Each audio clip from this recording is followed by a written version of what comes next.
lagging.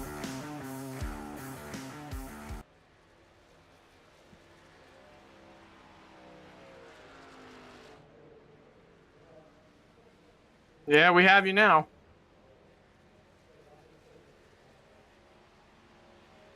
SDK crash?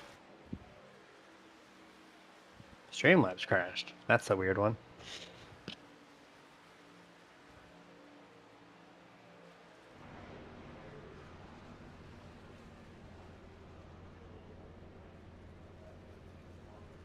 Oh, hold on.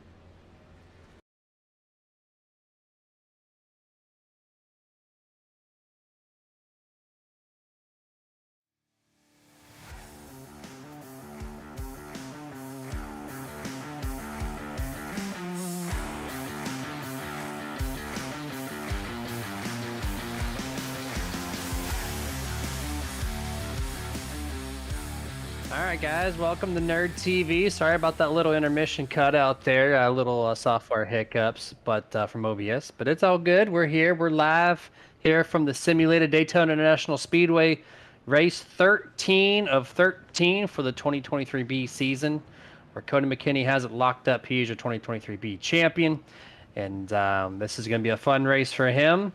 And we got about 20 trucks or so in tonight's field here to end out this season, and we're going to jump straight into the playoffs next week for the Martin Sports Truck Series. My name is Jeremy Stanley, and to my right-hand side is Mr. Jason Rockefeller. Jason, you got a copy?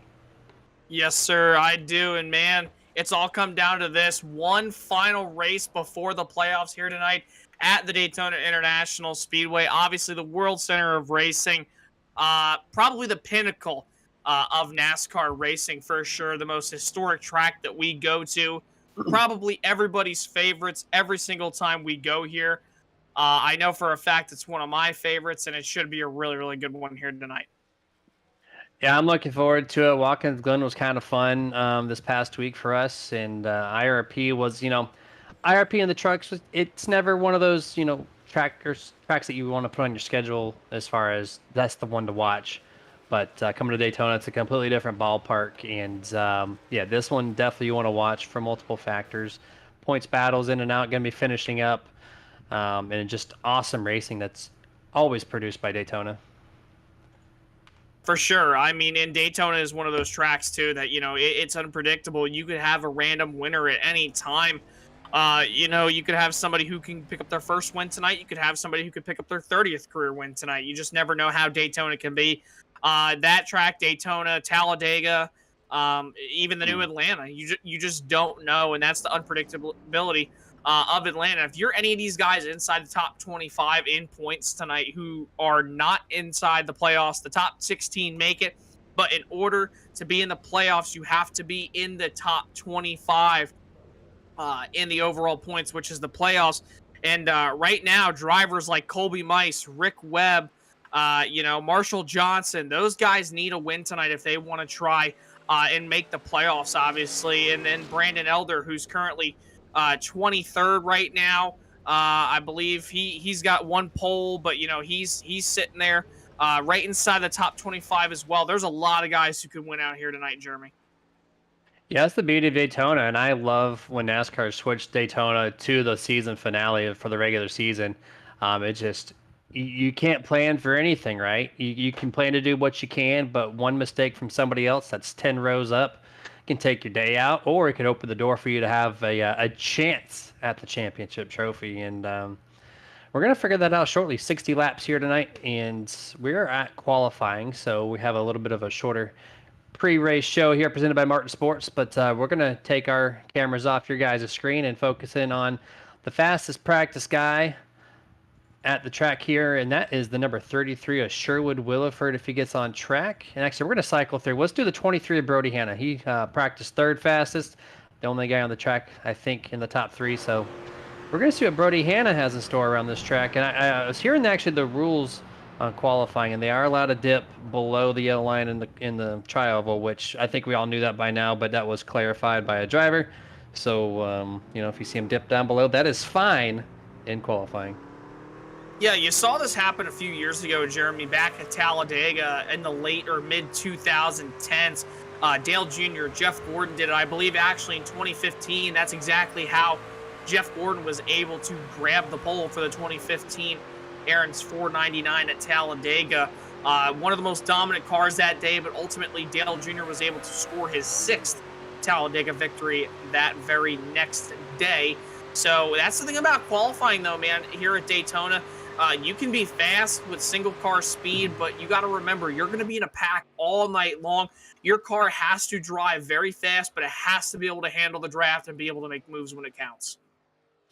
Yeah, 100%. And the previous super speedway races that we watched, you either set your truck up for a couple ways. One, to be the pusher, if you're going to really just try to help the guy in front of you. Like if you have a teammate that needs help, you can be behind him to help him as much as you can. Or you can have the fastest truck in front, where downforce isn't, slowing you down as much. So that might be what we see here tonight as well. I've seen the fastest times in practice. That kind of shows you who might be the fastest in the leading category versus who's going to be pushing. But it's kind of weird to see these trucks crab walk around here. Well, I'm watching Brody Hanna from a different couple camera angles around this track, and his left rear is sticking out from the inside of that truck.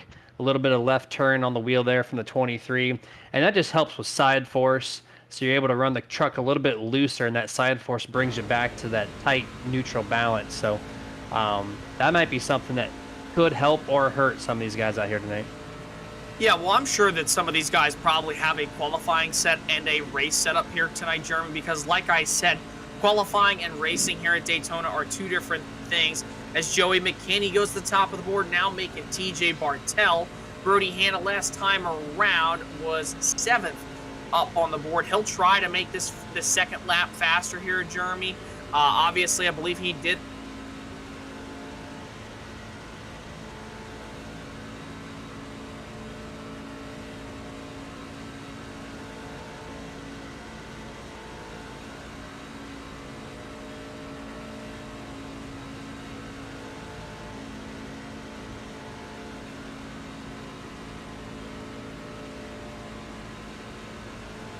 run this bottom here, paint that WL line. Good handling truck here, which is, quite normal for Daytona, but some on the edge to maximize anything they can. But Brody comes across the line. P4, 55.29. TJ Bartell still holds the fastest time. The only truck to go under 0.5 at a 0.462.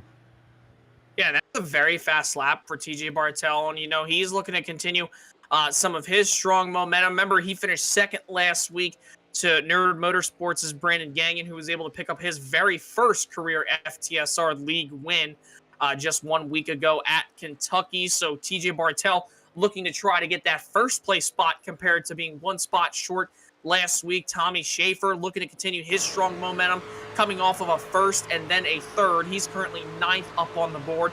And here's Lane Allen, who finished in the top 3 just a couple weeks ago back at Indianapolis, I believe it was in the Cup Series. And here he is tonight at Daytona. Like we talked about, anybody can win. Currently, though, 13th up on the board. Believe he's going to throw away this last lap. Looks like he's going to be starting there. Yep, one lap and done there for the 14 P13 at a 0.888, so 0.4 off the fastest qualifier at this time. And I do believe track is completely open for the final few moments here. So that is it. 14 trucks going to post time out of the 22 that are on tonight's grid here for the Daytona 150. Qualifying is officially over. TJ Bartell scored with his pole for Daytona. As we go trackside here to go over the starting lineup for tonight's Daytona 150. TJ Bartell, P1, going to be Joseph McKinney. We're going to see in second place. Sylvain Jolly is going to be starting in third. Brody Hanna in fourth. Cody McKinney, fifth. Sixth place belongs to Robert Malikian. Seventh, Tony Solari. Eighth place will be Michael Blackner. Ninth place starting is Tommy Schaefer. And tonight's 10th place starting truck, the number 9 of Marshall Johnson. And then to round out the rest of the field tonight, starting in the 11th spot, you have Mr. Richie Coy. What an interesting paint scheme there in the number 19 machine. And then you have starting 12th, Brandon Gagnon, last week's winner for Nerd Motorsports, in that beautiful number 38 machine. Wow, talk about a lot of colors there, Jeremy. on that 38 machine. Should look good under the I lights take tonight. no credit. Yeah, he definitely takes credit. 13th tonight, Lane Allen in the 14 machine. 14th, Stephen Hollingsworth driving his usual Space Force number 5 Ford F-150.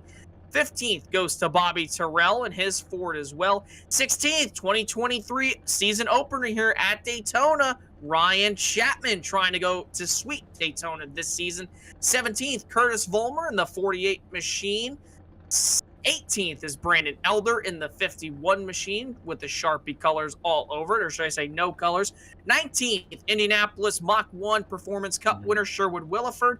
20th, JP Burns. 21st, Alan Duranco. 22nd, James Torrey. And rounding out the field tonight, 23rd, Kyle Milliken in the 42 F-150. And that 23rd entry kick into the last moment there. So 23, I'm standing corrected, trucks that are going to be on tonight's field here. 60 laps, stage break at lap 20, so exactly a third away through the race. We'll put underneath caution for a guaranteed one time anyways. Daytona throws us some prizes. We've seen caution-free races here. We've seen, you know, upwards of 9 to 10 cautions before. Hopefully at 60 laps we don't see 10 cautions. I don't know if that's possible, but hopefully not that. We're not seeing anything like that tonight. And then the IROC 93.5 cockpit camera belongs solely to Ryan Chapman, driving the number 27 there. Brand new colors. They're on the white and green Nerd TV Ford F-150.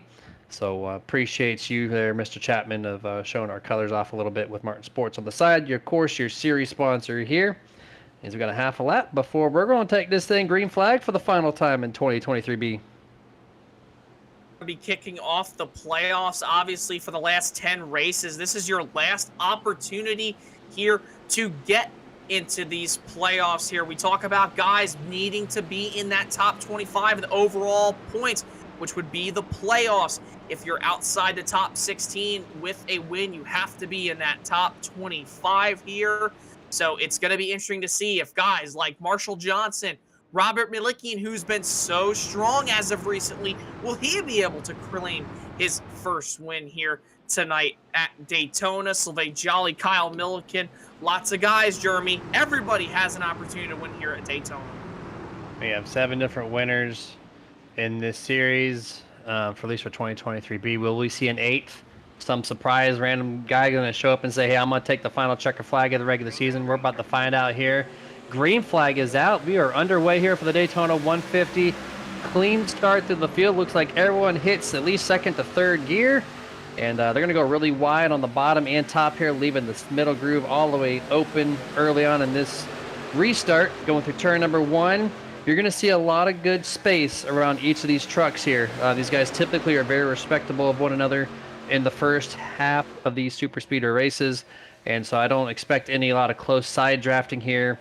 And we know the air pockets around the side of these trucks can get quite large at times, so they're just going to play it easy and take it around to stage 2.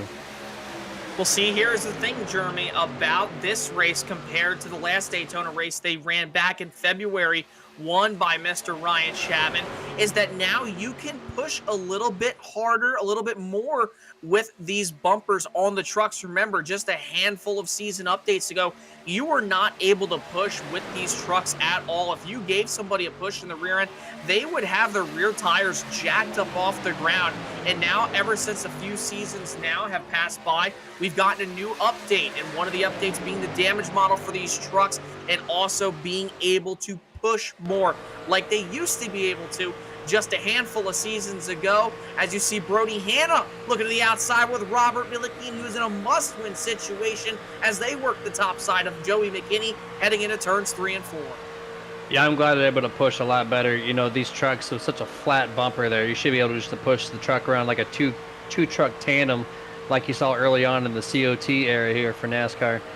So you might see that utilized tonight, but you also got to keep clear of that front grille. You don't want to overheat that thing. It only takes a couple laps to go from normal temperature to blink and red light there on the gauge. So something that these drivers have to keep their eye out on, and that's also going to play into the part of why they're going to give each other a little bit extra space. There's no reason to cause your engine to fail early on in this event.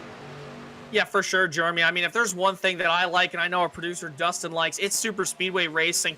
I myself I really like this type of racing. I know it's not everybody's favorite, but it's just something that I kind of always grasped on better. Maybe it was because growing up, my favorite driver was Dale Earnhardt Jr., so I kind of learned a lot of the ways that he's driven on these super speedways. My favorite driver now, Ryan Blaney, very, very strong on these things. So you kind of just learn, adapt. And then when you get into these sim racing cockpits, you learn a lot what the draft does, what your truck can and cannot do, what you have to do to get help, what can you do without help. There's so many factors that go into a super speedway race, but I think the biggest key, Jeremy, out of this all is patience. Yeah, patience is going to be one of those things to where you definitely have to keep that in check the entire race. There's no reason to go 3 wide, no reason to bump the pusher, early on in this race at all. Even stage 1 completely, you should not even see that in my eyes. Wait till stage 2, wait till at least 60, 70% of the race. Get your team in order at that point in time. Make those risky moves and set yourself up for the end. But 4 laps, 5 laps, 10 laps, whatever it is early on in this race, there's really no need to set yourself up for failure. And it's quite easy as a driver to be super competitive and go, I need to go from 10th to 1st like you would any other week. That's not a super speedway, right? So you just, that patience, you just have to rechannel it, say, hey, calm down a little bit. We got a long race to go, and there's no reason to put myself in an issue that could take me out of this race. For sure, obviously, you don't want to be in that kind of position. I think we've all been involved in some sort of incident here at these super speedway tracks in the first few laps at Daytona, Talladega, or the new Atlanta. You want to be as patient as can be. You don't want to be aggressive. Sure, take spots when they're available, but don't risk your truck, risk other people around you, because next thing you know, something that you think you might be able to do heading into a corner, somebody else might not want to be able to. And for example, if you're going through the middle, you could do it. You can hold your line and go through with the help, but maybe somebody on your outside can't hold their line as well. That's the thing about this track, is it's so tight compared to Talladega, where you can go 4 wide.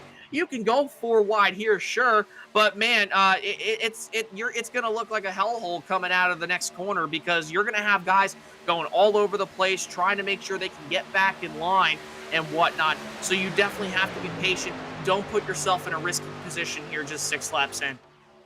More so for the guys that are on the bubble, right? The ones that need to be up to the front to give themselves a chance to win. They want to be up front or in the very tail end of this field.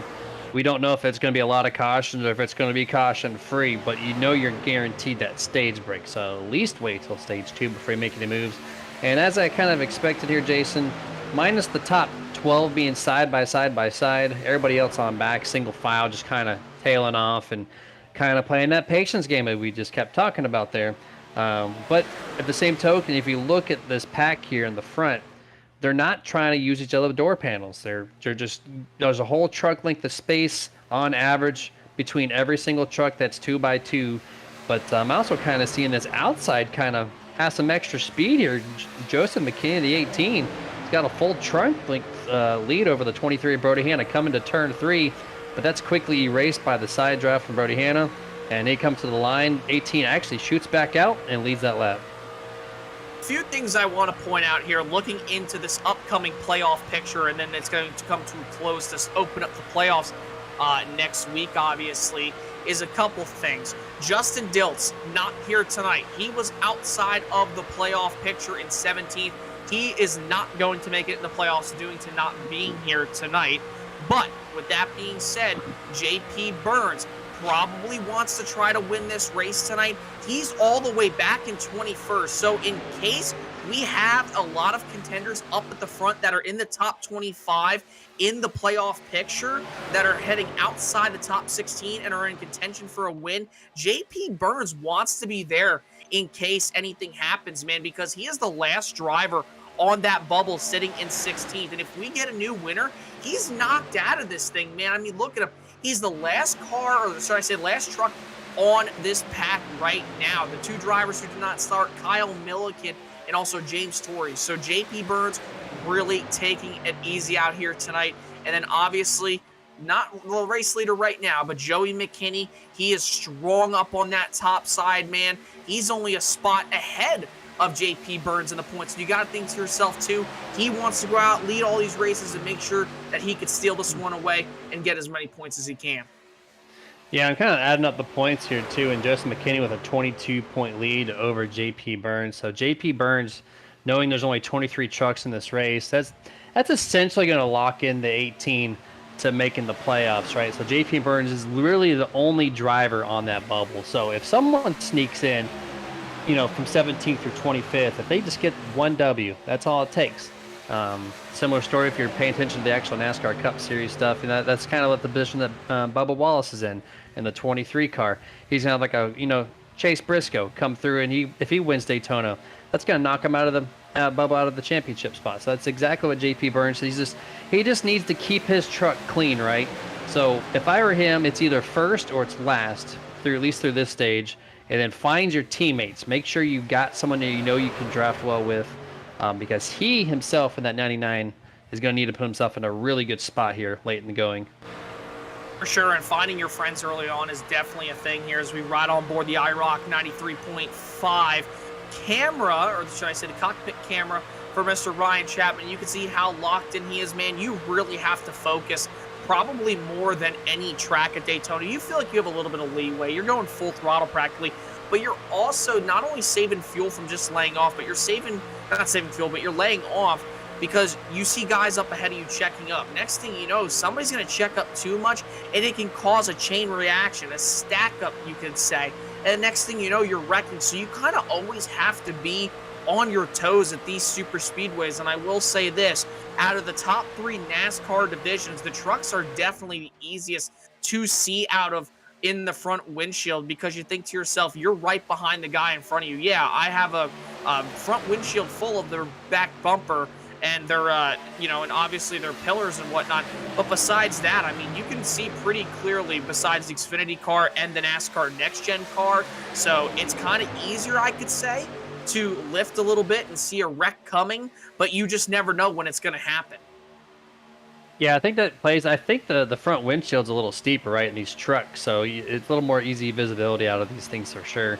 What I've really noticed so far in this run, as we're approaching the completion of lap 12, is this outside is still just continue to be just a little bit faster, right? 18, the 16 out, almost cleared Brody Hanna off, or entering turn 3 rather. Brody can only get to maybe halfway past the 18, and he just stalls out. So early on here, I'm really surprised. I knew the outside has a chance, right? It always does at Daytona. But the amount of speed that they have, and they're keeping the same amount of trucks basically between the inside and the outside. The amount of speed that the 18, the 16, the 22, them on the top side are able to carry, really goes to show, hey, I need to be in this particular position on this track at this time to set yourself up for maybe a good shot at this win here tonight. Yeah, for sure. Every single lap, you're just learning continuously over and over and over again. What's the closing rate like? How can I get to somebody's back bumper without so much help? How can I get to somebody's back bumper with a lot of help? Every lap is a learning experience in the draft here. How your car or should I say truck handles on the bottom. How does it handle in the middle? How does it handle on the top? You just don't know. That's the thing. It's just such an unpredictable race. You never know what's going to happen. And we're going to keep saying that too, Jeremy, all night. I know we've talked about it, and I've said it a ton. But I promise you, folks, I'm going to say it a lot more tonight because this track is probably the most unpredictable track of them all besides Talladega, per se. So every lap is a learning experience for these drivers in the draft. Yeah, it's a short race too. Like, we're already on lap almost 15, right? So we got 6 laps before we're going to see stage break, and that's a third of the race already completed. So, I mean, yeah, we're gonna try to set you guys up like the mentality of what these guys are thinking each lap in and out coming to the completion of this race. And I want to give a shout out to one of our partners here. First and foremost, the series sponsor. That's going to be Martin Sports. Small company with a big time product. They are the home or the gloves of all sim racing, the best ones rather. If I can talk tonight, that would help. Martin Sports makes the most breathable and durable gloves the sim world has ever seen. They also specialize in other things. Full sublimation. I can't do it, man. Sublimation printing on everything from team uniforms to shirts and hoodies, allowing for zero restriction on color.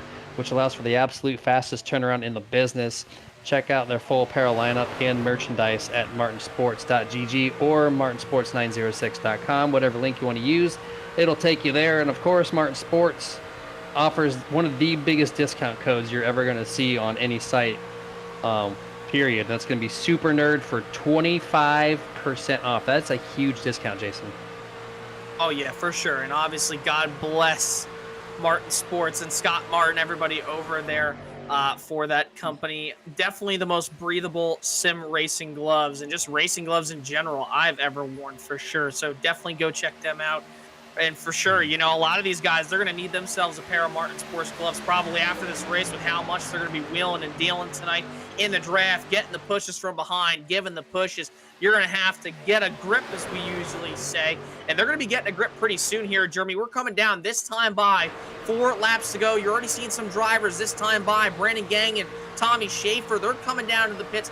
They want to pit earlier just so they can have enough fuel, play a little bit of strategy here. So those two guys on pit road. Obviously, Brandon getting his very first FTSR league win just a week ago. He actually overshoots his box just a little bit, but unfortunately, because of joining the Martin Sports Truck Series late into the season, he will not be eligible for the playoffs compared to this man, Tommy Schaefer, who is currently 5th in the playoff standings. He's got a little bit to kind of go after tonight. Nice little win would be nice again for Tommy Schaefer, trying to go from a first to a third back to a first here tonight. Well, it's good to see that Brandon Ganging has a teammate out there in the 29 of Tommy Schaefer. Obviously, they had communicated that with one another, or else they would not have come on the same lap. But they know they can shortcut this thing and maybe get a stage point and whatnot, at least for the 29, as he's going to clearly lead the 38 off of pit road, especially him missing his pit box there, which you want to get your mistakes out early too, right? If you're going to have one, might as well make it 2 laps before stage in for sure. But since they've pitted, look at this inside. The 18, Joseph McKinney, he's moved to the bottom. They've got a truck length separation. Now Brody Hanna shifted to the top. He sees the speed that the 16 of Malikian can possess here, pushing the lead truck. And Brody Hanna's going to take back the lead and maybe think about going to the bottom. But the 18, Joseph, has a great launch through 3 and 4 as they come to the line for 2 laps to go in this stage.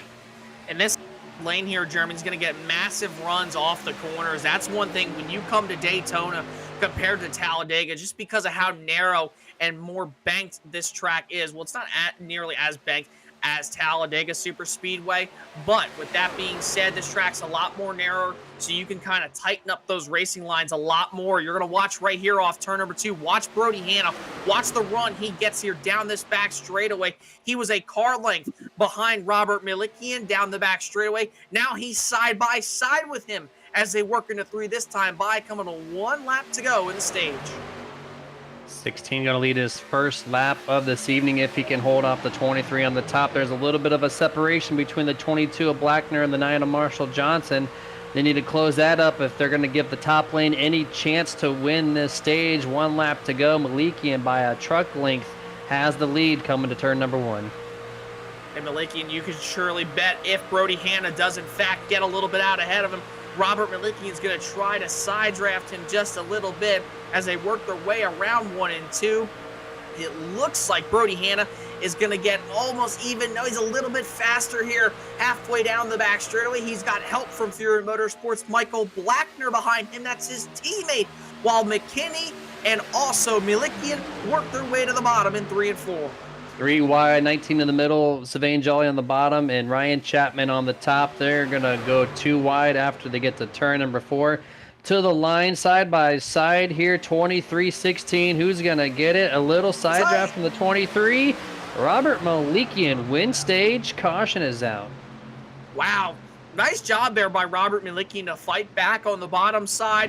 He kind of tried to be really tight on Brody Hanna's door, but Brody also did the same thing to Rob there off turn number 4.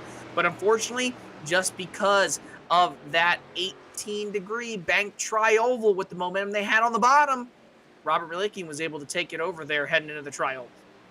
Robert Malikian, one of those drivers, if he wins, he's in it. So great performance there, showcases how fast that setup is underneath Robert. But as these guys wind down, I'm going to go to the store and get my 25% off on speech therapy, and we're going to go to picture-in-picture commercial break. Be back with you guys shortly before the green flag.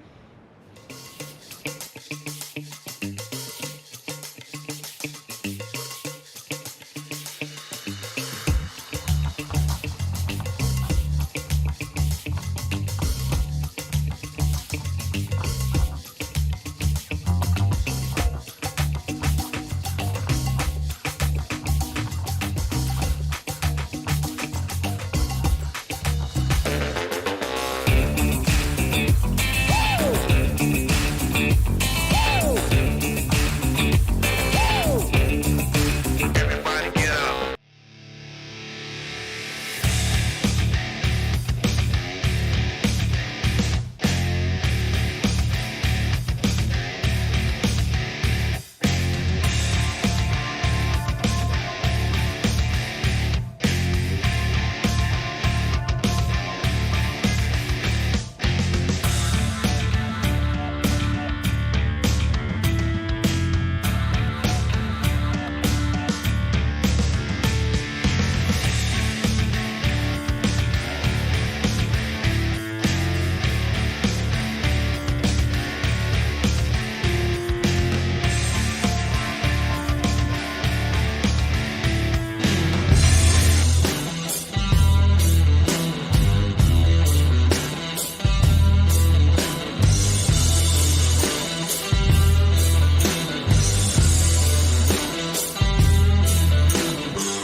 And back to full screen coverage here as these guys have made their pit stops. They're back lining up behind this pace car. They're currently sitting in turns 3 and 4. And I think we're going to bring in our stage 1 winner here, the number 16 of Robert Malikian.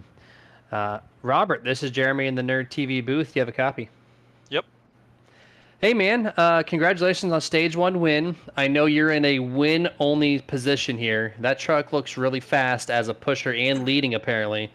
What's it going to take from you in these next 35 laps or so to get this job done? Just got to survive. That's going to get crazy. Stage 1 seemed really calm, at least up front, so that was good. But yeah, truck can push, truck can lead.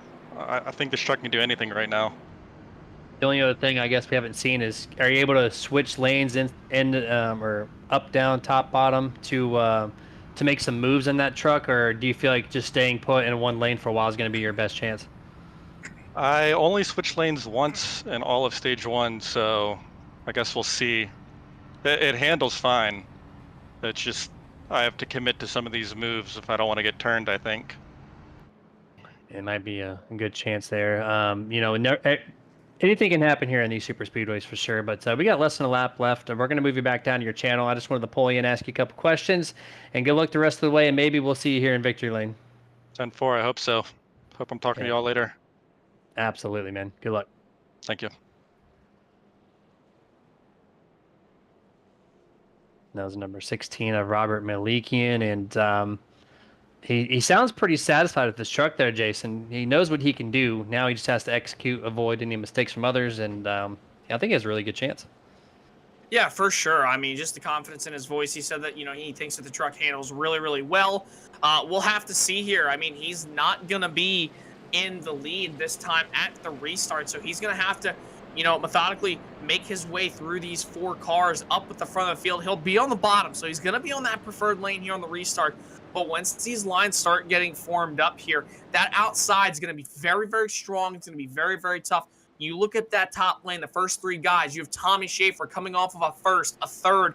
He's been up at the front of the field, pitted earlier there with Brandon Gagnon. So we don't know what those 2 trucks are going to really do. Then you have Marshall Johnson, who hasn't really been up there either. And then obviously Brody Hanna, the guy who Robert is going up against. He's been strong all night. And then obviously Joey McKinney, who is a real contender for the stage 1 win. 100% here, and pace car is down. Green flag is out. Marshall Johnson's going to lead this thing and actually gets a whole truck length advantage even before getting to the start-finish line there, as Tommy Schaefer did not get a great restart at all.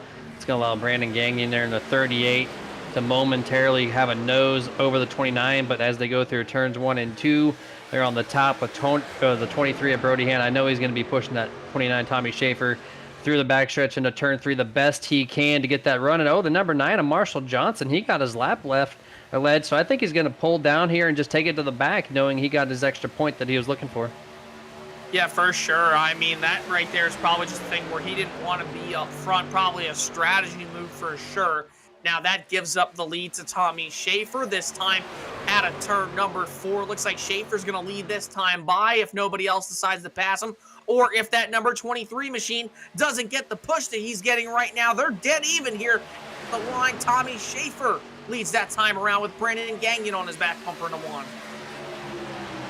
Yeah, I was kind of confused there. I was looking at the points and everything. I don't know why the 9 led a lap and then went to the back there. I guess there's a different call that I'm not seeing right now. But yeah, the 18 right now, Joseph McKinney, huge push there on the back bumper. The 23, Brody Hanna, shoots him to over a truck length advantage over the inside truck there, 29, Tommy Schaefer.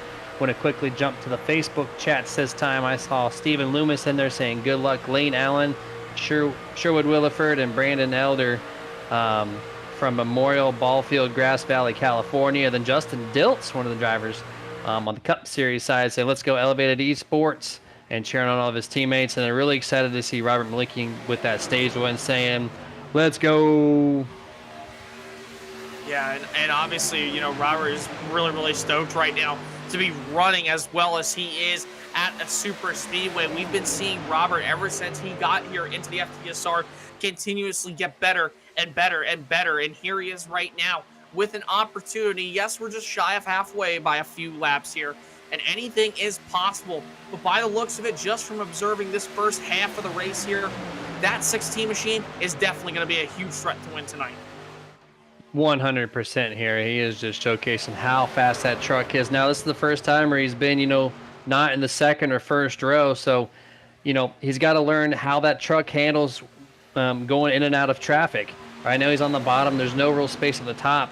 But Sylvain Jolly has given up a little extra space through some of these corners. So if that door opens and he wants to shift to the top lane, I think, is still the preferred group so far, almost halfway in this race.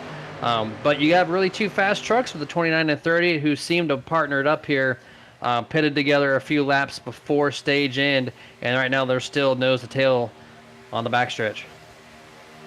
But the only thing on the negative side here, Jeremy, about being up on that outside is if there is a wreck presented in front of you, where are you going to go? You got cars on the inside of you that they can go all the way to the apron and get slowed up and go through the... Oh, dang it!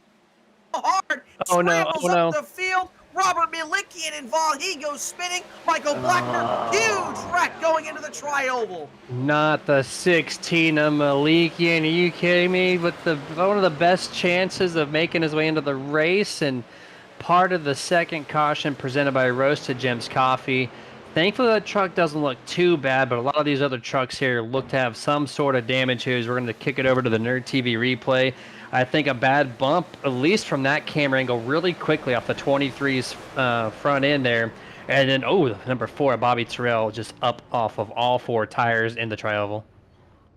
To get a couple angles of this, and by the looks of it, just from what I saw off turn number 4 making the call, I think the 23 gave a huge shot in the right rear quarter panel, basically, or the right rear bumper, right where it's very sensitive on these trucks, or really any part of a stock car when you're pushing at these super speedways.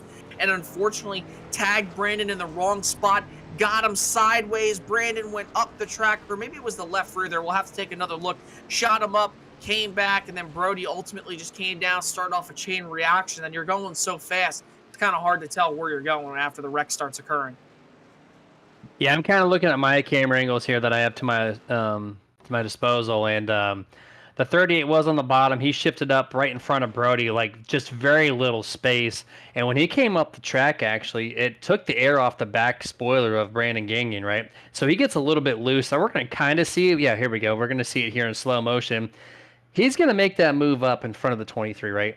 And you're not going to be able to tell, but here we go. There's going to be virtually no space left over. And watch that solid black seam right there, at least momentarily going to cut in and out. You see him get loose, shoots right down below it, and then the 38 comes right back across the 23's nose. So that move from Brandon actually set this thing off. Now, just on our end for the broadcasting feed, we cannot hear the throttle response from the 23 machine. I don't know per se, just from my view, if he did in fact lift when the 38 first got loose before he started coming up from the middle back to get in line, or what. But if that's the case, I mean, Brody Hanna had no time to react to it virtually, you know, and the 38 thinks that Brody Hanna is going to lift probably the soonest that he can, let him back in line. But unfortunately, just because of how fast everything happens here at these super speedways, there's just not a lot of time to react. No, there's really not. And that move in real time only happens within, 2 to 3 seconds. Move up, get loose, and then boom. And here's the back end of this wreck. The 33 gets tagged. Look at that. He got spun out, slides, almost hits quite a few trucks, and doesn't hit anybody or anything. So that right there and alone was pretty impressive and a lucky scenario for the 33. I think anybody is actually out of this race, in my opinion. Just looking at the damage, I think the worst one who had damage was Bobby Terrell going up off the ground on the side of another truck. I believe it was maybe a white truck, white and silver, I believe. You'll see right here as we ride on board, going through the trial. That looks like he's going to be clear. Unfortunately, gets lifted up right up off the ground there. That number 4 machine, and also the 6 of James Torrey, I believe, as well. Those guys look to have had the worst damage in this wreck. Yeah, no kidding. There you see Marshall Johnson, 9, Wow. just driving in deep into the right rear quarter panel there of that truck, and sends him up a little bit, and then that hit to the Robert Malikian's door panel there kind of just spring-loaded the rear end to shoot up, and all 4 wheels up off the ground. And here's one more look at it from a TV camera angle. Just there it is, boom. Heavy impact there. You see fenders flying. It's so weird because it's like the 9 just kind of came along and lifted him up off the ground like it was a Gen 4 car. You know how the noses are pointed so far down at the ground? They almost act as a ramp to the rear bumpers of those cars. That's kind of what that reminded me of from back in the day. And unfortunately, just a heartbreaker situation for Bobby Terrell, who was just minding his own business. But with that being said, Jeremy, that's usually how it works here at Daytona, Talladega, and Atlanta. You kind of just become a victim of something that's not of your control and something that's not of your doing. So unfortunately, guys, you know, who are involved in that, Bobby Terrell, Marshall Johnson, nothing they could do right there. And I think Ryan Chapman was possibly involved as well in that, a couple other guys as well here as we're getting ready to come back to the green flag. You got less than 1 lap remaining here. Justin Diltz on the chats first and foremost saying, stream looks good, guys. Appreciate that. Appreciate any feedback, really. And then he said, damn, man, when he saw Robert involved in that wreck. And then Matt Keach, his normal coming, not saying A, but saying it's the big one. And yeah, that right at the halfway point was the big one. Hopefully we don't see anything bigger than that, because that was quite a few trucks involved for sure. And, you know, hopefully we go stay green the rest of the way for the remaining 28 laps when we go back to green. So I'm going to say this here.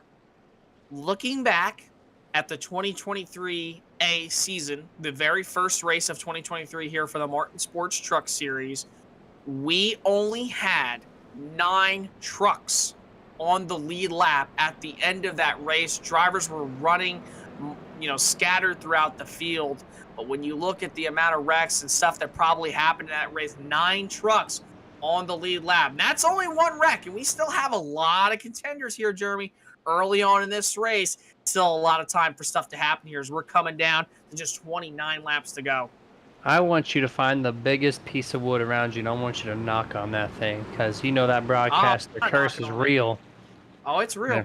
It's real. So hopefully we don't see anything catastrophic here anymore. Of course, things get hectic toward the end of these races, especially at a super speedway where all the points are on the line. We have some must wins to get in scenarios, and time will tell. But we're back to green flag here. The number 8 of Sylvain Jolly is going to lead this thing to the green flag on the inside of the number 9 Tommy Shea. Oh, we got a huge wreck, and well, Jason, I don't think you knocked on a big enough piece of wood because we got another big one here just at the green flag exit of the tri-oval. The camera angle, then all of a sudden saw one car shoot down to the inside safer barrier. That was Joey McKinney in the number 18 machine. We're going to take a look at the replay here.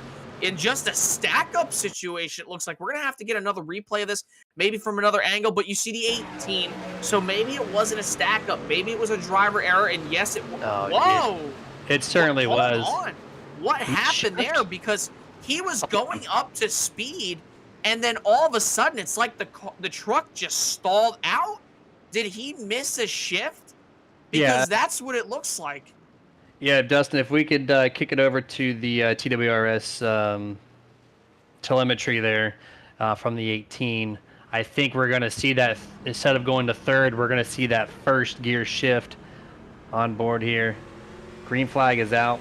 We're going to watch these RPMs at least minimally, just going to tack out big. Well, yeah, it's stuck at 8,000 RPM, doesn't go past that, so it's huge like he never mistake shifted there. It's like he never even shifted from what it looks like. And I mean, these trucks shift at 8,000 RPMs. You cannot go 8,100. You cannot go 8,200, 83, and so forth. You have to shift with these cars before 8,000 RPM, or you will pretty much redline in these things. And you will over rev the engine, the transmission, whatnot. And then obviously you can blow the transmission that way. You can have a terrible wheel spin when you do shift, a terrible launch. There's so many factors that go into shifting, and from the looks of it, it looks like that happened exactly to Joey McKinney. Lots of guys involved. You see Sherwood Williford, Curtis Vollmer, Robert Milikian again involved. JP Burns, one of the guys who's in pretty much a must-win situation if there are guys outside the top 16 battling inside the top 25 for this win here tonight. Lots of guys involved here on this third yellow of the night. Watch how close JP Burns gets to this inside wall if we can catch a camera angle of that, but that was so close. I think he did not get hardly any damage from that thing, as you saw the 16's angle there, and if we can catch 99's roof camera, he gets really close to the inside wall here. Here we go. There's the wreck. Gets turned, and then looks at that wall, and ooh, so close to having nose damage, which that's so vital at a super speedway. Yeah, for sure. I mean, you want to try to get around these wrecks as clean as possible.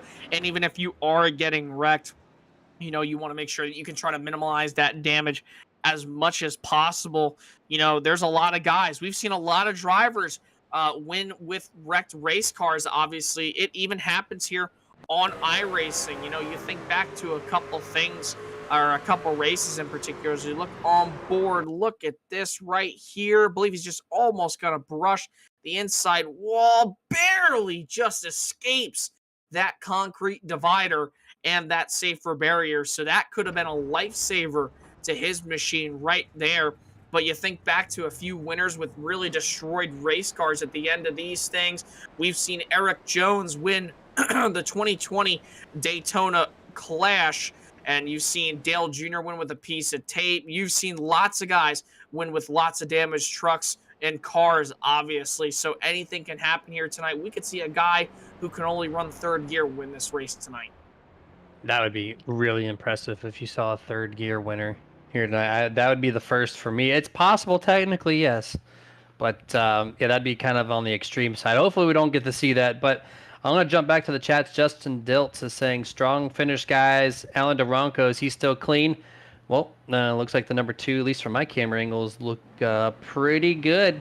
Looks like no paint off the front bumper there. The side panels look good. So, Justin, I think the number 2 is A-OK so far. Going to be restarting this race, P13 on the lead lap. Yeah, there's a lot of guys, obviously, who are just in that back half of the field right now, who are up towards the front, who are just going to need to be methodical with getting their way back up towards the front here. I mean, now we're under halfway through this race. When we restart, there's going to be 25 laps to go here. So it's going to seem like a long time, but in retrospect, when you think about this, a few laps are going to pass by, and next thing you know, Jeremy, you're going to have 15 laps to go. You're going to have nowhere to go from the back of that field. So these guys who were involved in those wrecks, if they want any chance remotely at winning here tonight, drivers like Marshall Johnson, drivers like Alan Duranko, Curtis Vollmer, whoever is outside that playoff picture, they need to get to the front, and they need to do it in a hurry. Yeah, 25 to go on this restart, and if cautions are going to breed cautions like we've now come to see, you know, you got to make these moves quick. You got to not miss your shift. That's number one. And the number two, when the gaps are there early before everyone gets congested at full speed, you just have to go for that window at this point. So you don't know. This back half of the race could just be caution filled, and so you're stuck, right? So anything you can do, and I think the best chance to gain a position is going to be on this initial lap when we go back to green flag. This is going to be huge for some of these guys that are lingering outside the top 5, need to get in a position to where they can maybe win this race or at least help a teammate once more. So I think this lap coming up is very crucial. Definitely going to be very crucial here for sure, Jeremy. And you're going to want to restart. You're going to want to have guys back behind you who are going to want to push. You're going to want to make moves if you have the opportunity. But again, you have to be careful. Just a little over halfway through this race. We'll see how it plays out. 100% here. And we are back. Green flag here. Dead tie at the line this time between the 08 and the 29, where the 08 had a much better restart last time around. Clean restart through third gear. They're going to hit fourth gear, getting right into turn number 1 here. As you see all the exhaust starting to light up for that final shift into fourth gear now. Looks like the 38 of Brandon Gagnon's going to make a quick move here. Going to make quick work of the number 5 there of Stephen Hollingsworth. Going to go 3 wide just for a split second. Big gap between the 08 and the number 11. Tommy Shea from the 29 sees it. He's going to push Cody McKinney with a head full of steam. Going to clear the 08. Almost 3 trucks. TJ Bartell might have a chance to clear the 08 coming to 3. And TJ Bartell would absolutely love to get this lead here and this win after finishing second just 1 week ago to Brandon Gagnon, who's right on his rear bumper this time. We got one driver coming to the pits. That's Curtis Vollmer falling off the pace. You also see the 5, Stephen Hollingsworth. They come into the pits. This is more than likely going to be for repairs, maybe a splash of fuel, a couple sets of tires laying in the pits as well in case they need it. But back up at the front, Bartell right in tow behind the 29 of Tommy Schaefer, who lays the bumper down, easily does it off turn number 2 to Cody McKinney down the back straightaway. I wonder if that's a sign to tell exactly how close these guys are on fuel right now. If they're coming down the first lap or so after green flag, we might see this be the winning move. We don't know. But yeah, the top side looking really strong. 29-28 still leading this thing. TJ Bartell really close behind Tommy Schaefer. These 3 trucks are keeping this outside lane in the lead. Brandon Gagnon has a little damage to his right side there, right in front of the rear tire. I don't know if that's playing any factor into his performance here, but he's holding pretty well. But Tommy Shea from the 29 going to jump down to his quote-unquote teammate of the evening, and that's going to bring the 38 right to second place. 38 going to follow him right in tow. Sylvain Jolly back behind them. Then you have 3, make that 4 of the Fury Motorsport drivers led by Tony Solari. Then you have Brody Hanna, Richie Coy, Michael Blackner. Those 4 trucks working down on the bottom side, and they're actually going to push Jolly, Gagnon, and Schaefer all the way out to the front, all 4. Good run on the bottom. Once that one truck shifted to the bottom, it changed everything up here. 4 trucks now on the bottom lead this thing single file. 5th and 6th place, that's Cody McKinney and Brody Hanna. They're going to be the first truck side by side. Everybody else behind them, at least through the top 10 or side by side. And then they start to tail out from there. But you know those 28's not going to settle for 5th place on this outside. You know he's going to get TJ Bartell on that bumper. He's going to maybe side draft a little heavier. But Tommy Schaefer's trying to control a little bit of this draft pack. He's going to pull out a line and allow the 38 to momentarily take the lead. And that's going to stack up this top lane just a little bit. I was wondering why the top side all of a sudden was starting to catch the bottom. Turns out Tommy Schaefer stacked him up, wanted to go up to the top side and control that lane. He'll work with the Toyota and also the Chevy of TJ Bartel, this time by at the line. 21 laps to go. The outside lane, little bit better formulated compared to the bottom side into one. What I've noticed that lap or so is Tommy Schaefer, whatever lane he's been in, top or bottom, he's pulled himself out to about a truck length advantage. So this might go to show you how fast this 29 can be. Coming off of turn 2, he's going to once again clear the 38 of Brandon Gagnon here. Big shove down the back straightaway from Cody McKinney. Will the 29 stay to the top this time, or will he go back down to help his other teammate? Probably going to stick up here on the top for sure, Jeremy, up until Brandon Gagnon gets the run possibly. But I think Tommy Schaefer, as much as he wants to work with his part-time teammate here for the night, being in smaller organizations of Brandon Gagnon, I think he's going to stick to that top side here. It's been the strongest line all night long. We've seen more drivers make passes for the lead out of that lane, but not only that, we've seen the momentum come from the top side off turns 2, off turns 4, and a little bit through the tri-oval as well. If I'm the 28 right now, I have my notepad out, and I'm saying, well, off of turn 2 and turn 4, I'm like 50% of the time cleared of the 38 at this time. So do you hold second place right behind the 29 until the very last moment and take a chance that that gap there on the inside is going to be there, or do you think it's going to be congested and you got to make that move a little earlier? So just kind of take some notes, seeing exactly what kind of scenarios are going to play out, and at that time you kind of figure out, all right, this is when I need to make my move. Because we're under 20 laps to go now in this race. Yeah, and you're going to want to just kind of try to make your moves very slowly but very quickly too. Because if you do have a door open for you and you want to take it, you never know, Jeremy, when you're going to have that opportunity to make a move like that. Like maybe, let's say, the 28 of Cody McKinney gets a little bit wide here.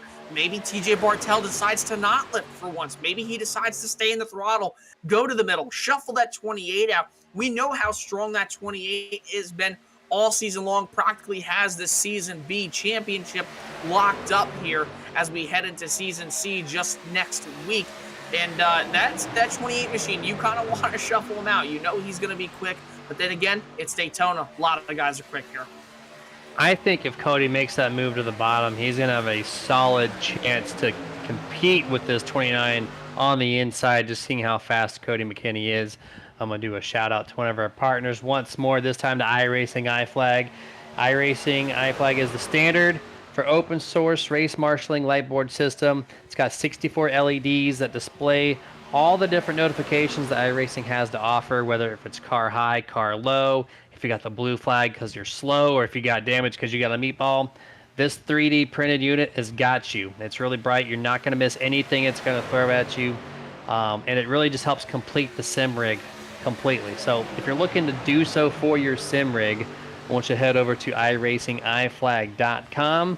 Anything you purchase there, our fantastic Super Nerd code has your back. 15% off anything you do purchase from iRacing iFlag. And just to kind of give you a little background, this guy, Mr. Jeff, puts out 70% of what he earns back into the sim racing community, whether it be for just straight up donations, whether it be for big events, series sponsorships. He does it all. So that's a huge contribution back into what he loves. That's why he makes this product, is for the leagues and the drivers out there. So once again, that's iracingiflag.com. And I tell you what, for any of these drivers who do have that iRacing iFlag, it might be flashing here in just a little bit with some gleaming yellow lights, because these guys, Jeremy, up at the front are starting to get squirrely. Seeing Sylvain Jolly, the Fury Motorsport guys, they're kind of very, very squirrely off these corners, down the straightaways per se. So you can just tell as we hit 16 laps to go now, these guys are getting antsy up at the front.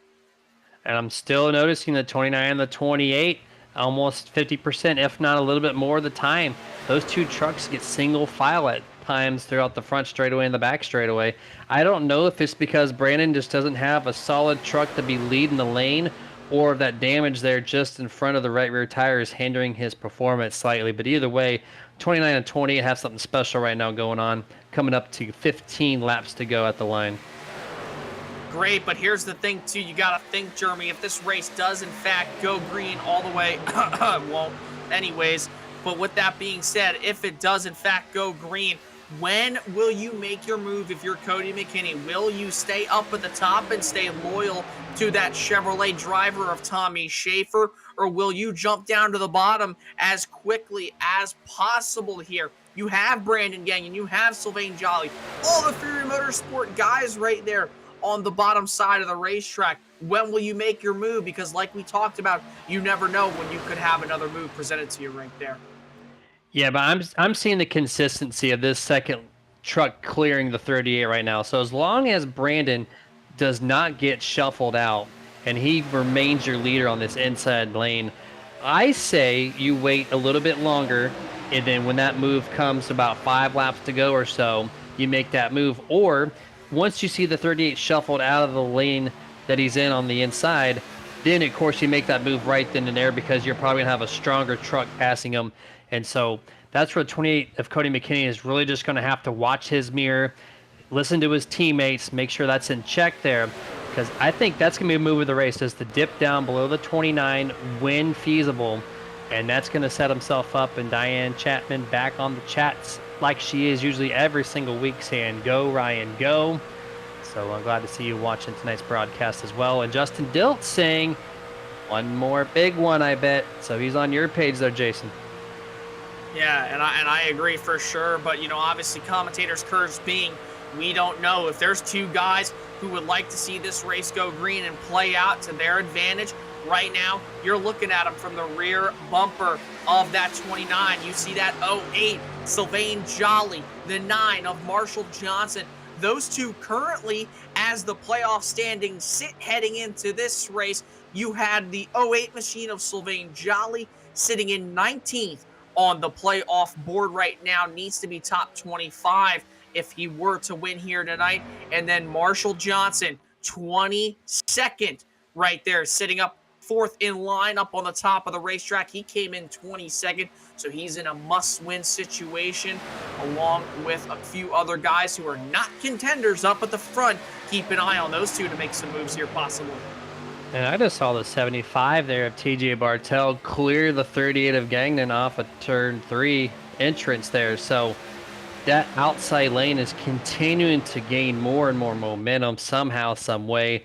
So I feel like the 38 is hindering this inside performance at this time, which is just allowing Tommy Schaefer, Cody McKinney, TJ Bartel to have a really good chance here. Maybe Sylvain Jolly sees that big gap on the outside every single lap and goes, you know what? Maybe I'll push this thing 3 wide momentarily to get myself into position, because you know right now Brandon is not going to give up that inside lane to the 08. And I'm going to give a shout out to one of our newest partners, Dusty Pete's, the official hobby shop for the Nerditudes hobby store, with a whole lot more. They're based out of New York. You know, if you're looking for anything nerdy, whether that be, you know, collectible action figures, or cards such as Magic the Gathering, Pokemon, sports cards of any kind. They also have NASCAR, die-cast replicas, and a bunch of comics. So anything nerdy, essentially. If you want to complete your collection, make Dusty Pete's your place to go. So that's going to be at dustypete's.com. And of course, our same promo code applies here too, Super Nerd. It's going to save you 10% off anything you purchase from dustypete's.com. Tell you what, Jeremy, I'm getting really nervous watching this in-car camera from Ryan Chapman. I'm not going to lie, man. I usually praise Ryan a lot, but he's doing something that's a big no-no here at these super speedways, and that's pushing right on the left rear, hanging off these corners when they're heading through the center and off. You do not want to do that at all, my friend. People like us, we know better. You don't want to push there. That's how you get somebody squirrely, cause a checkup, cause a wreck. Next thing you know, you're out of contention, wrecking 4 other drivers behind of you, and also some other guys as well. Yeah, there's 2 rules of thumb that you should bring to every single super speedway. 1, don't push the pusher unless deemed necessary. And 2, don't bump in any of the corners. That's including the tri-oval. You don't want to do it. It's not worth it, especially right now. You still have 10 or 9 laps to go this time at the line. There's still plenty of racing to go, right? So don't push the guy in the corner. Allow him a little bit of space. Get the engine cooled off. because you could utilize that time to drop the temperature and the water temp, the oil temps, whatever you're watching there that might be close to being a little too hot. And we're passing some lap traffic here. That's the 16 and the number 5 on the outside. They all shift to the bottom momentarily to clear them. Plenty of space provided from the 5 and the 16, so for the most part, they're going to be clear through there.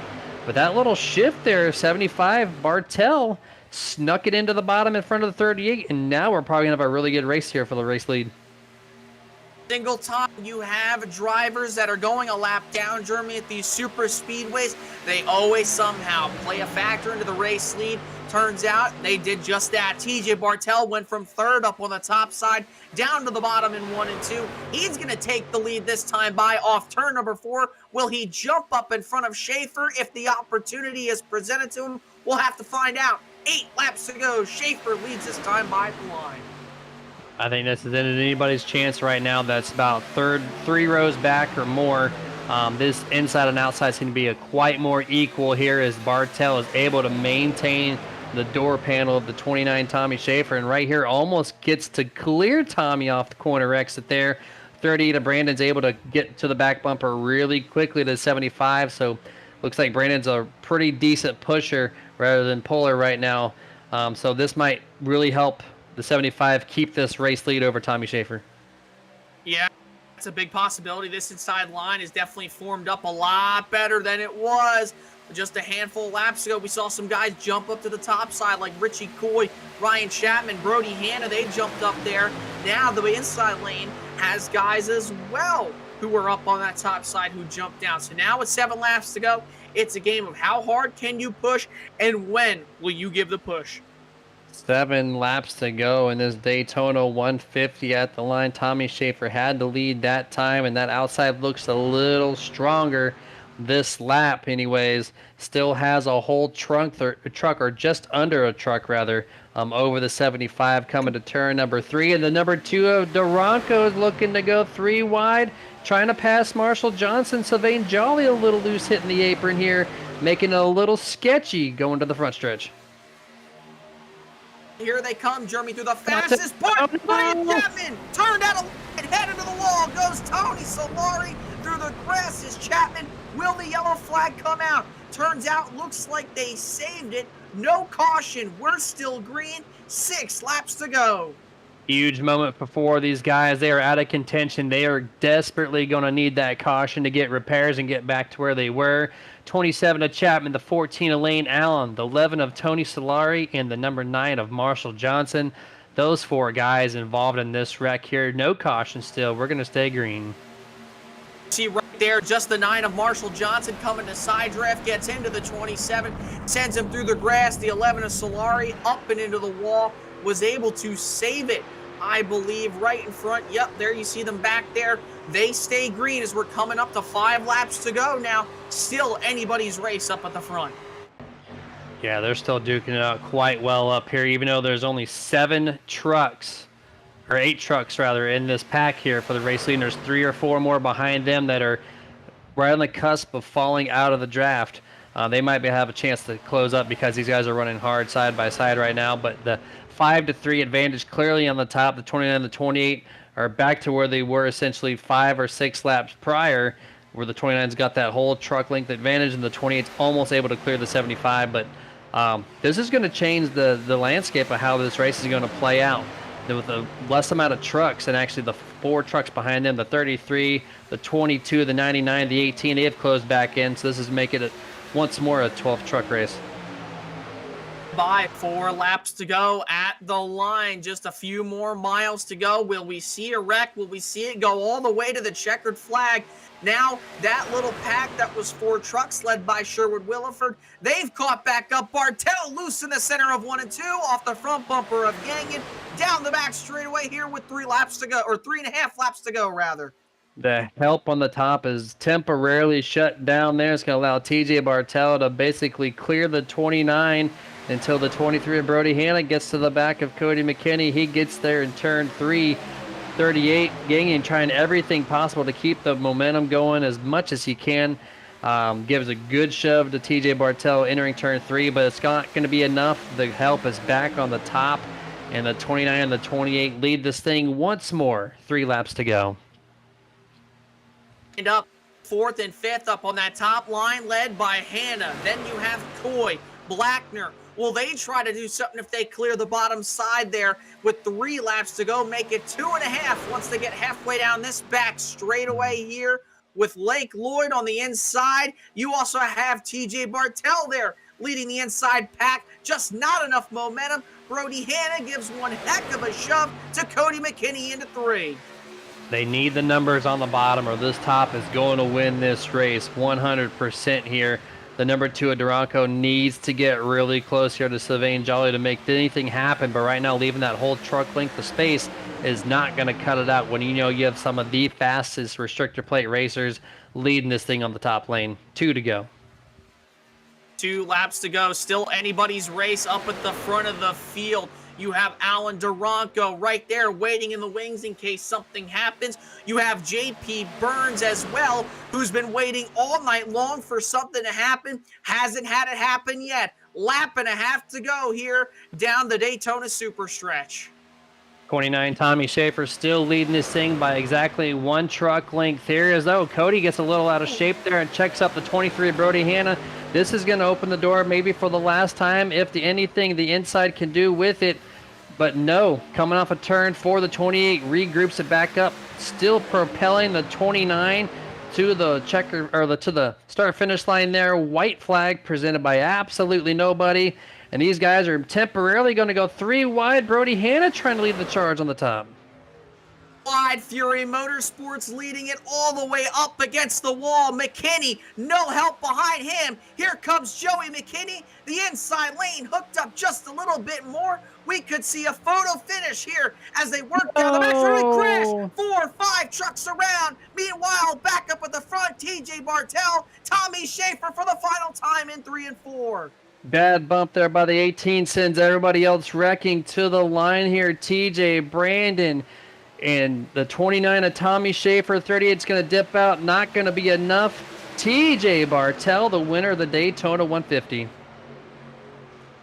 I guess you could say he kind of had that handed to him right there into turns 3 and 4, Jeremy. If nobody would have wrecked going down that back straightaway, we could be talking about a different winner with a different number going into turn 1 on the cool down lap. Turns out TJ Bartell, Brandon Gagnon, Tommy Schaefer, right place, right time.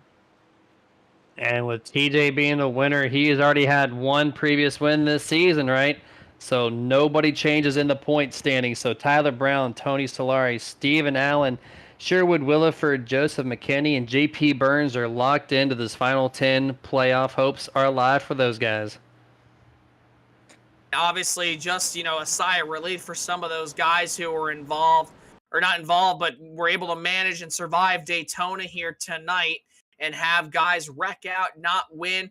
You see down this back straightaway from the camera angle, it looks like the 28 just drafting the 29 machine. And then down this back straightaway, we get past the Kroger click list sign. And then up the racetrack, the 28 looks, no, he's down low. Schaefer, and I see what happened. Yeah, the 18. All starts with Joey McKinney trying to push Cody there down the back straightaway, kind of got clipped, and then unfortunately sent him into the 23, and then creates a chain reaction, ultimately heading into 3. I noticed that Richie Coy was down a little bit below the 23's bumper there too. So at the same token, the 18 made the contact with the 28.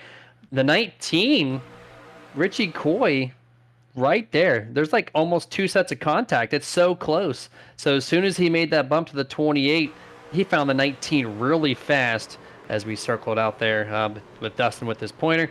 And that's what set him off there. And that little air pocket, that's all it took to kind of set him around. Yeah, and I'm sure somebody who's absolutely heartbroken after that finish here tonight is probably Sylvain Jolly, who had a shot going into 3 potentially if it would have ended up differently with the drivers wrecking up at the front. But unfortunately, he was caught up tonight. But hey, good job by TJ Bartell, Brandon Gang, and Tommy Schaefer surviving all the chaos here tonight. This is going to bring us to our unofficial race results presented by Sim Racing Points. And TJ Bartell is going to bring home the trophy once more for the second time this season. Brandon Gagnon is going to finish second. Tommy Schaefer in third. Alan Duranko, 21st to fourth, and going to be finishing in fourth place. Michael Blackner in fifth. Richie Coy in sixth. Brody Hanna, his teammate, in seventh. J.P. Burns in eighth. Sherwood Williford ninth. And tonight's 10th place finisher kept it alive once more, Ryan Chapman. Oh, how the hell he does this, man. He's one of the best dang drivers I've ever seen.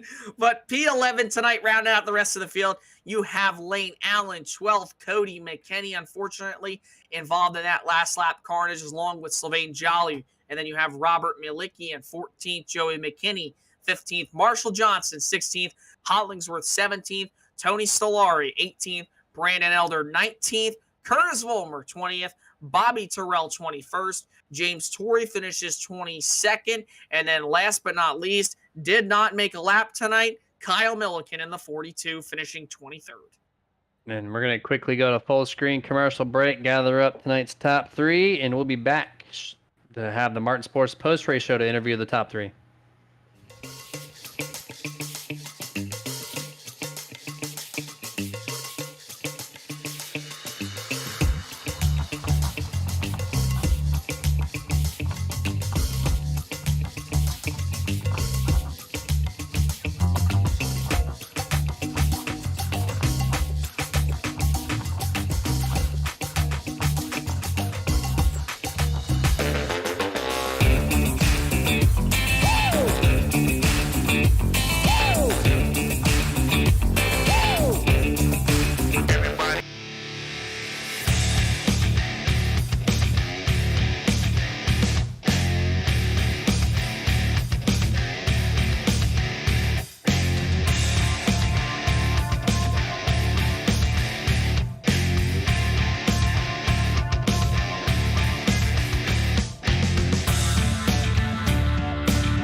Welcome back, everyone, to Nerd TV's post-race coverage presented by Martin Sports, and we're going to talk to our top three plus our 2023 B season champion, that being Cody McKinney. He'll come after the podium finishers tonight. Starting first, the number 29, or sorry, the 29 there of Mr. Tommy Schaefer for the fourth straight time in podium position. Tommy, congratulations on P3. Hey, thanks, guys. I appreciate it. That one stings just a little bit because if all that stuff hadn't have happened behind us from a little net code between the 18 and the 19, I think we would have easily walked away with this one. So it is what it is, though. Yeah, your truck, it looked like, when you went down to the bottom to help the 38 momentarily, you had a whole truck length on the top. And then you moved to the top, and then you had a whole truck length, and even two, you're able to have Cody McKinney clear TJ Bartell even on the bottom there. So that truck overall just had so much speed no matter which lane you put it in. It was definitely the truck to be out front. But yeah, it only takes one simple wreck from a super speedway. But nonetheless, walk us through your strategy coming in tonight. Well,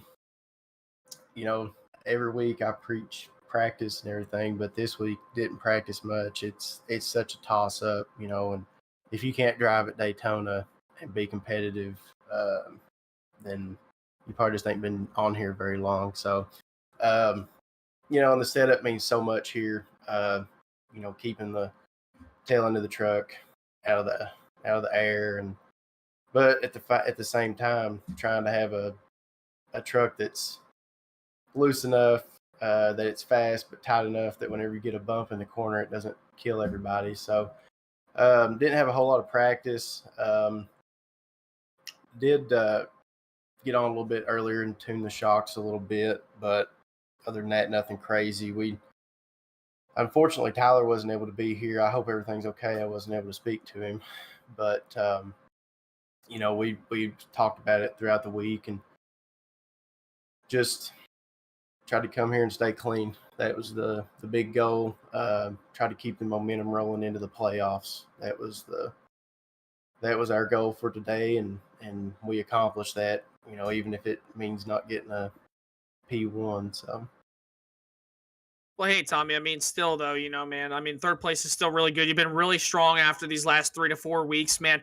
And you just mentioned the playoffs. Now that we kick it off here next week at the Milwaukee Mile, man, you were sitting 5th on the playoff grid coming into tonight's event here at Daytona. You talk about building that momentum and coming in here. You accomplished that. How do you continue that going on 4th into the playoffs? Yeah, I think, a lot of these tracks coming up, the practice thing, just making sure we practice and have good quality sets underneath us, have a good understanding of the track. And, like at Milwaukee, just knowing when to, get greedy with the throttle when you can, when you can't. Almost worked myself into a bind with that at Lucas Oil because there's a couple times I got a little greedy with the throttle and, but luck was on my side that night. So hopefully we, can just continue this and keep our practice up on these tracks that we're, not super familiar with, such as the Milwaukee Mile, and just keep it rolling because it's been pretty uplifting these past 4 weeks, being up here in the booth and talking to you guys and having good solid runs. Appreciate the guys that worked with me tonight, and I just Tyler talking to me and helping me with sets and things like that. We lean on each other quite a bit, and it's been a really good season. We kind of had a bad middle part of the season, but we kind of brought it back at the end here, and we're looking to finish strong. It's really a great time to have that momentum on your side. 4 straight podiums. And you said keep it rolling, and like Milwaukee, that's a track where you want to have it roll in the center of the corner all the way through the entire run there. So, yeah, that's actually the same exact podium we had last week. It's just kind of inverted. But either way, congratulations once again on 4 straight. So hopefully we'll talk to you next week as well. But the floor is yours, man. Final thoughts before we let you go. Yeah, just as always, appreciate you guys doing the broadcast, and appreciate Scott and everybody over at Martin Sports.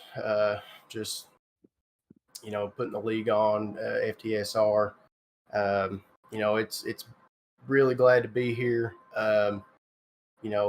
It's been better than what I had expected. It is as advertised for anybody watching. We try to keep it clean, but it's competitive, and I want to thank Roasted Gems, my dad and everybody down at the body shop, Schaefer's Auto Body, and Tyler, my teammate, all my buddies, and everybody that I talk to and race with.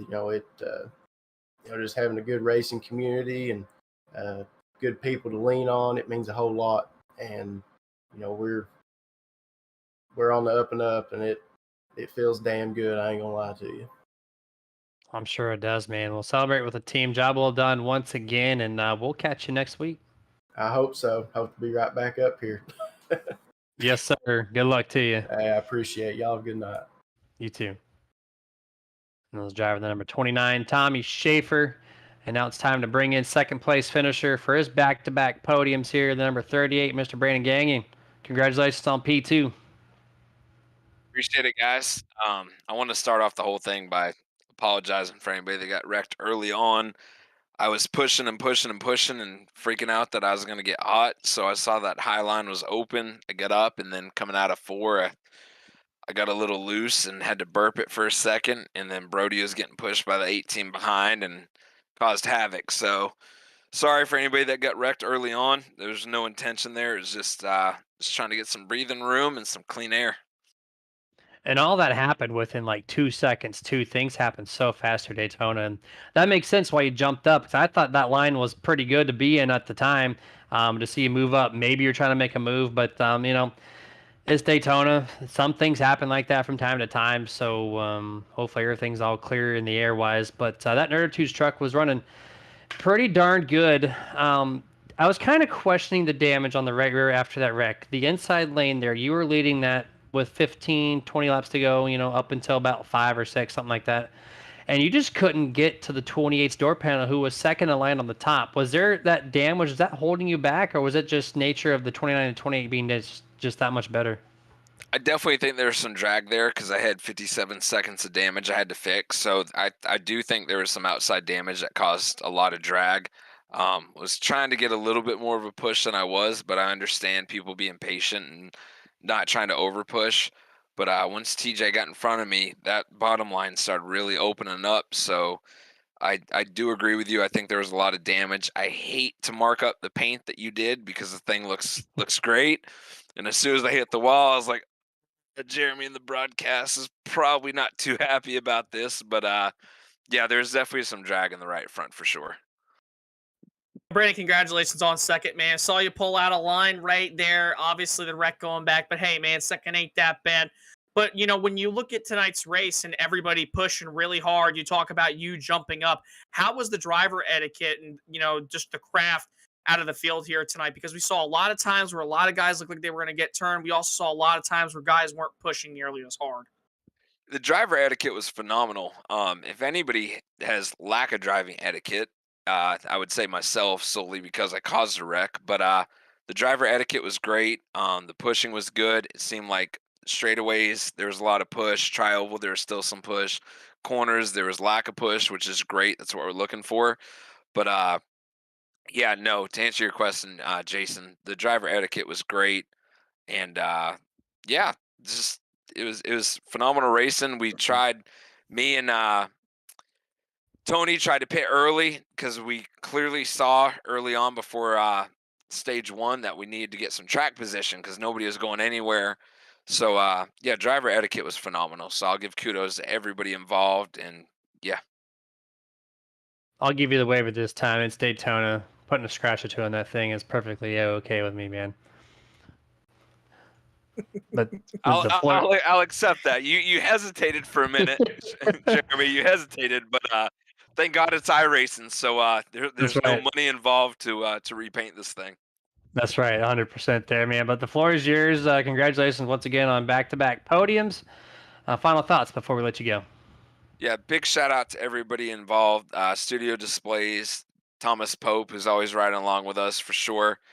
Martin Sports, can't thank you enough for everything you do. Etoff 21 Sports and Eric, please check them out on Instagram. Roasted Gems Coffee, Nerditude Motorsports, all of you guys involved. The broadcast phenomenal. iRacing, iFlags, and Sim Racing Points. Can't thank everybody that jumps on this thing. You guys with the broadcast. Dustin, who doesn't talk as much, but we definitely know he's behind all the camera angles, so got to give a shout out to him. So phenomenal race at Daytona, and we'll be back at it next week. Yeah, absolutely, man. Good luck. TWRS setups. Excuse me. TWRS setups for sure. There you go. There you go. Got all them on, I think, after that one there. Yeah, man. Appreciate everything, and good luck the final 10 races of the season. Thanks, guys. And Jeremy, do not DM me saying you're mad about the paint. Love you guys. Try my best not to. He's fun. And yes, Mr. Brandon is, he's got a little sense of humor there, but congratulations to him once more. And now it's time to load up the Martin Sports Victory Lane to bring in Mr. TJ Bartel for the second win of the 2023 B season. Been 2.5 months since we grabbed a checker flag. Congratulations, man. Woo, thanks, guys. I really appreciate it. That was tough. And that Teach Layer Marina Chevrolet Silverado was just it was fast. You were running third in lane for the most part. So I couldn't see how your truck was going to handle there in open air, being the leader of a lane. And then the inside, you took a chance at it. It worked for you, and strategy played, and it opened the door for this victory. Yeah, the mate to the qualifying setup that I had was a little bit looser, and it wouldn't take a push as good as the setup I went with, which I knew was a little bit slower, but I knew it could take a good pounding on the back bumper. So I figured that might be important tonight. And with the way Brandon was pushing me, which thanks to Brandon for those big pushes, that's really what made the difference. It was able to keep the truck steady, and he gave me some great pushes. And um, Tommy lost his partner there at the end at that wreck, and that's what sealed the deal. Well, hey, TJ, man, you did a great job tonight. Obviously, congratulations on, I believe, your second win of 2023 here for the Martin Sports Truck Series. But hey, got to talk about that lap traffic for a second, because while we were doing an ad read up here up in the booth, I saw you go from third or fourth in line from the top. You swung that thing down to the inside, man. You took the race lead right there. If that lap traffic wouldn't have been there, do you think the race still would have played out in your favor? No, because I was I wouldn't want to say stuck, but I was pushing the 28 and Tommy up on the top side, and we could never get totally three of us clear for the bottom. And I was just like, well, I'm not going to get a podium up here, but at least hopefully I'll get a decent finish. And then when we caught the lap traffic and the way it kind of spread us out a little bit, I just saw it opening on the bottom. I said, you know what, I'm going to dive down here and hope for the best and see what happens. Well, it definitely played to your favor for sure. It sets you up there, and with all the wrecks happen, right behind you, close to the end. It definitely worked out. So congratulations, man, for the second win this season. We got 10 races left, and just real quick thoughts on the final 10 races. What are your chances of bringing home this at least 2023 C title? Well, to be honest, I'll have to have a lot of luck, I think, because the competition here is so tough. But I've got some good tracks coming up, so we're definitely not going to go out without a fight. So we're gonna do all we can to try and seal it. But I'm just happy to have a couple wins and be running up front and getting some consistency in. There you go, man. Well, floor is yours. Final thoughts, shout outs before we let you go. All right, first and foremost, I want to thank Martin Sports for sponsoring this series. I want to thank Dustin, Jason, Jeremy, Nerditude. You guys do a great job. Just always love the broadcast, love to go back and watch them. I like to thank Teaches Lair Marina on the truck again, Bring Dog Rescue. FTSR, Brody, and all the admins, they do such a great job giving us a great place to race. These guys that race here are so tough to beat. So to get a victory is so huge. And I gotta thank my wife Deb for putting up with me, let me do this. And I would dedicate this win to my late son Evan. This one's for him. All right, man. Well, if you go back and watch it, just don't mind me not being able to talk the first half of this broadcast. But other than that, yeah, congratulations once more, and we'll catch you next week. Thanks, guys. Really, really appreciate it. Yes, sir. And then we got one more special guest here. It's going to be the number 28 of Cody McKinney. Let's see if we can get a word in with our 2023 B champion, Mr. Cody. Do you have a copy here? Hello? Hey, you got a copy? I got you. Hey, man, congratulations on bringing home the 2023 B title. You had a decent point lead over Richie Coy, and you sealed it up last week. Tonight was just a show up and see what you brung here type situation. But, yeah, give us your thoughts on winning the title. I mean, it's definitely fun. Wish, Richie could have been there the past 2 weeks to make it a little more interesting for everyone. But yeah, feels good. Thank you. Feels good kind of wrapping it.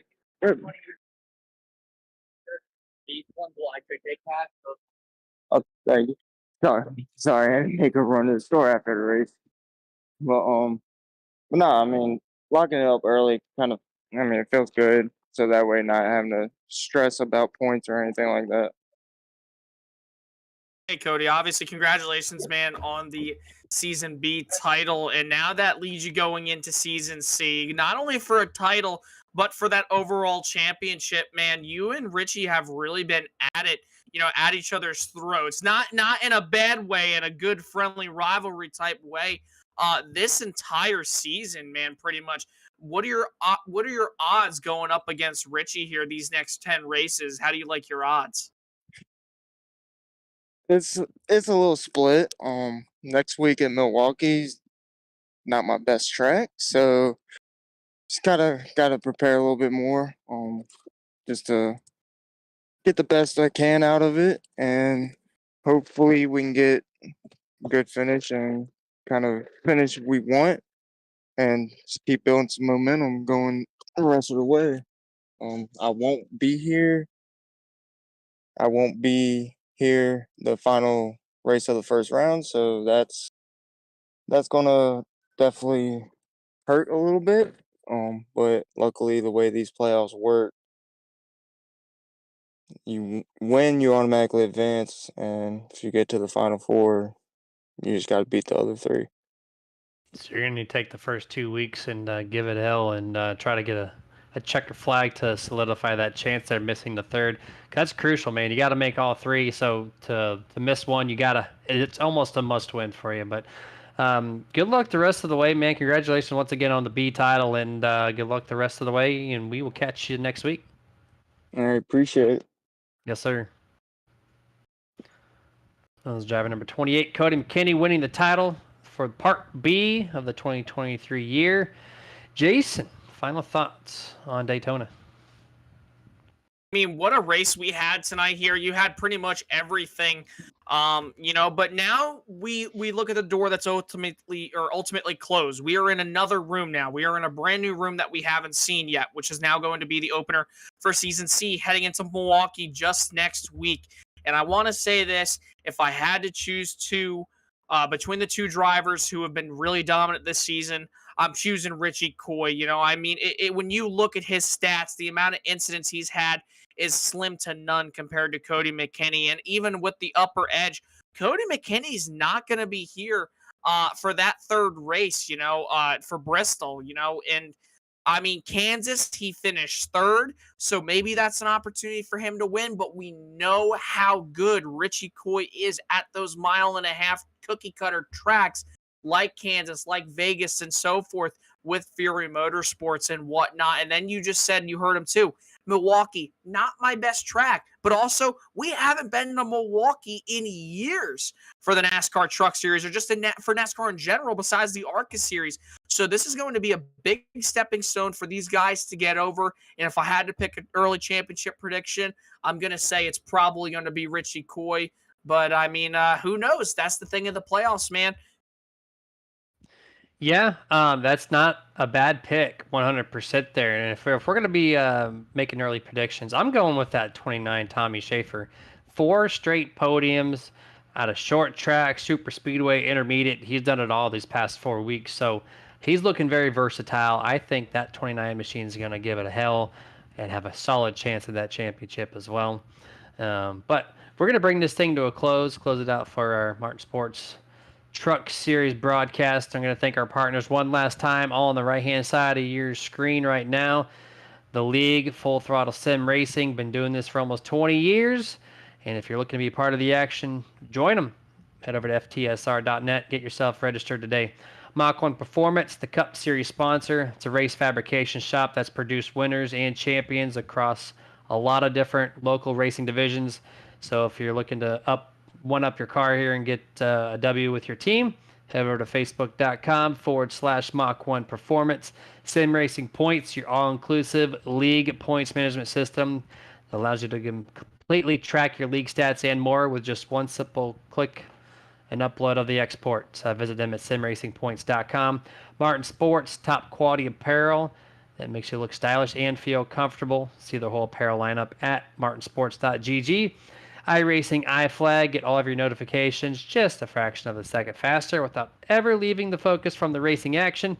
And that's at iRacingIFlag.com. Butt Kicker, the ultimate feel from your sim car directly into the seat that you're sitting in, whatever sim rig that is.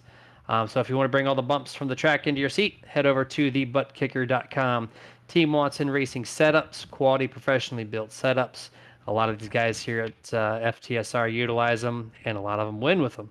So proven alone for that stat. So if you're wanting to get some W's underneath your win column, head over to teamwatsonracing.com. Dusty Pete's Gifts and Collectibles, hobby shop with a whole lot more. So if collecting is the game, Dusty Pete's is the name, and you're going to head over to dustypete's.com. And lastly, Roasted Gems Coffee.